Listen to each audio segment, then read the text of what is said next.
Imagine spending 27 years building a successful business only to watch it fail as you are preparing for retirement.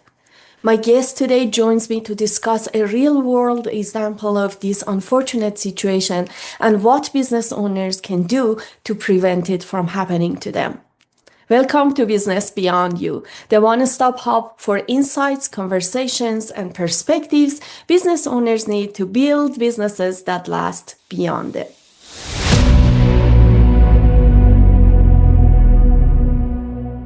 Hi, I'm Sara Vaziri, M&A advisor in the state of California, and my guest today is Coach Ellie Marshall, who has been helping owners of different businesses, especially HVAC, plumbing, and home service businesses, grow their net profit and unlock more owner time off. Coach, welcome to Business Beyond You. Welcome, welcome. Thank you, Sarah, for having me here. I appreciate it. Sure. So we were talking about these unfortunate events that happened to a business owner. I know you cannot share confidential information, and I know that they were not your client, but you know about the case. So I would appreciate it if you could tell us a little bit more about what exactly happened in this case. Okay, what happened is we have an established HVAC company who also added on plumbing and electric services about 10 years ago. So the company was around for a while, and it is the classic business owner never really looked at his financials. And if you go back even 2 years ago, people were getting away with that. You know, people feel I'm busy, I'm booked, I'm making money. And they somewhat make money to pay bills. But the industry has vastly changed over 2 years ago, now even the last year. Tariffs, taxes, stressors, venture capital companies coming in. So there is less and less room for error. And what basically happened is this owner did not read the red flags and did not listen to people that were within his company, advising him to cut back, get an advisor, get a business coach, whatever. And he went bankrupt. That was a death of a company. People feel if a company's been around for, I made it past 10 years, they're safe. And they're not. It's a very competitive atmosphere. Bottom line, this owner did not know his balance sheet, his profit and loss statement, and he had no net profit. And that's what I really drill into my clients. Oh my God. Yeah, and I think that as more and more, like we see in our industry, that a lot of private equities are buying these businesses and consolidate them. So I always say that it makes the competition harder and harder for the existing individual businesses, even though if they have been there for a long, long time. Now they have to be on top of everything because they have to compete with bigger players, and Right. it's harder and harder every day. So based on Yes. your experience, let's say that a business fails today. Is there any sign that they can detect it just a, a few Prior. years before that, months Oh, before that? When can they oh, find yeah. that, oh, we are getting to that danger zone? Well, let's start with this. Every owner has a fiduciary responsibility, and I call it that. They are the caretakers of their company. Their company is a live entity. It has to make profit or it dies. That's what I say. It has to make profit. So really from day one, the owner has to be on top of and responsible to look at his financials. And I don't have to tell you, a lot of owners look at it maybe once a year with their accountant. They're, I'm too busy, I'm too busy. No, this is their core KPIs, key performance indicators. It's like, am I winning? Am I losing? So it should start at day one.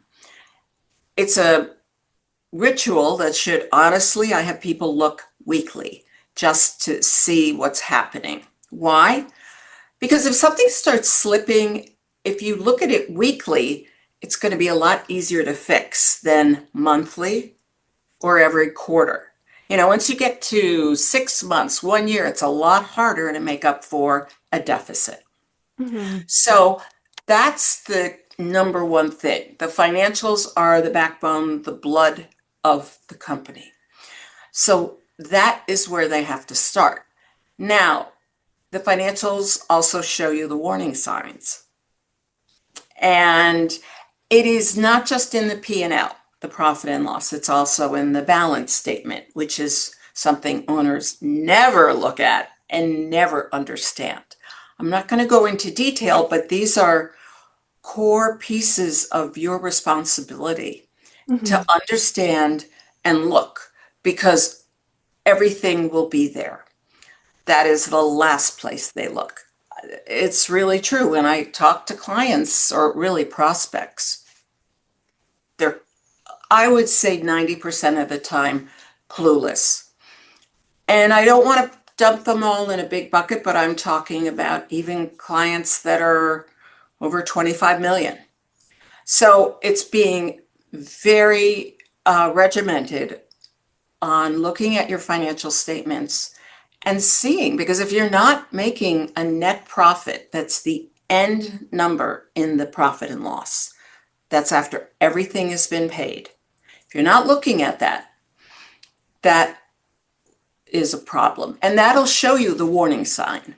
Mhm. So you can, I mean, I've worked with companies and turned them around depending on how broken they are. Um, but that's really it. That's the key to Here success. they can I'm see sure that. you find that too. It's very interesting because whenever we work with a business owner and we want to sell their business, they tell them to make sure you have good financials at least a few years before they sell, because that is how the buyers see your business. Like for the business owners, business is a lot of things. It's their legacy, it's how they communicate in the community that they are, it's how they know themselves, how people know them. But for the buyers, it's just a money-making machine. It's, Right. that's how they want to see it.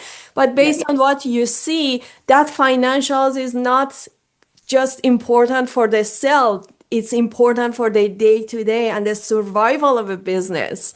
The Correct? life of it. Yes, exactly. Nice. So let's go a little deeper.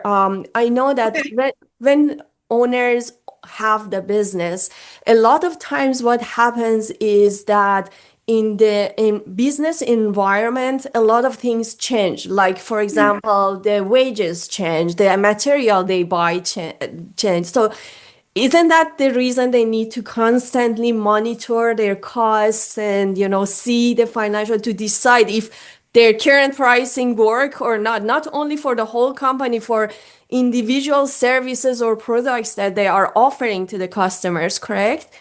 Oh, yes. I mean, even in the last month, there have been so many tariffs and price increases. So these little increases and nuances really compound. It's not like it's just 10%. It just will start eating away. And yes, when you say wages or salary, everything is very, very competitive in that industry. So to get another tech who's really good, you might have to put in a signing bonus. You might have to pay more. But all of that pipelines and feeds into the larger picture of the health of the company. Hmm. You can't invest and grow and scale if you have a corroded base. It won't hold up. Yeah. And they either find out too late, or they stretch themselves out, or they take bad advice from their uncle somewhere. It's amazing. But it comes down to being very, very specific. And honestly, I do teach and coach a lot because it all leads into it. Mindset, leadership, all of that is important. But I find that really bringing them back to what is your net profit? when they price. People in this industry do not know how to price. People in this economy don't know how to price. And Will they're that afraid make of them profit? raising their prices. Yeah, and that's ridiculous. So with pricing, you have to start with what net profit do you want to make in your company? This is across any industry. You don't start back, that they usually do that last and hope and pray for it. And Mhm. that's not the way to set prices. You have to start with this is what I want to have. And then you work backwards. So you know you have that net profit built in ahead of time. hmm Is there any specific like metrics, like KPIs that you usually suggest business owners monitor daily or weekly and give them those red flag signs? Well, as I said before, Sarah, I think the biggest KPI is looking really at number one, their bottom line financials, because that'll show you the net profit, look at their revenue, and where all the expenses are. So it's got to go back to that. For an owner, we're talking about a business owner, if they're monitoring the health of the business, because cost is going to be eating away at that profit. You bring it in revenue, then you have your materials, you have your labor, and this can be in any industry. And then you have the rent, the insurance, and at the end of the day, you have to have cash and profit to exist as a company. That is their core KPIs. That really is the core. I can't think of anything stronger. There's a zillion KPIs. I hmm can go, and get specific by industry, but that I don't know if that would do you any good at this point. Okay. So, what are, other than that, one of the things that you help business owners is when a business is very dependent on the owner's instincts Right. versus the facts. How do you see that when you go to a business, what do you try to dig into to see if there is a situation like that, or is it really based on facts rather than the owner's instinct? Okay. Well, I say to an owner, that's how you feel, but let's look, how is it performed? So the only way that anybody in any industry can create future goals is from the past. That's how you set goals. You look at your track record, hmm right? Like you're a horse race or anything, any kind of sports. You look at the track record and then you say, oh, okay, this is where we're at. And if I need to increase it, let's see where the blockage or the leaks are. Let's see what's preventing us from growing. And we can work it that way. So I don't know if I answered your question properly. Was that what you wanted, or am I missing something? No, it's good enough. But let me go over this question that a lot of business owners are very busy with day-to-day problems. Right. So, at what stage do you think that bringing somebody like you, a coach from outside, could help? Because now you can come in and you are not involved in that day to day, and you can take a look at the business from outside and guide them.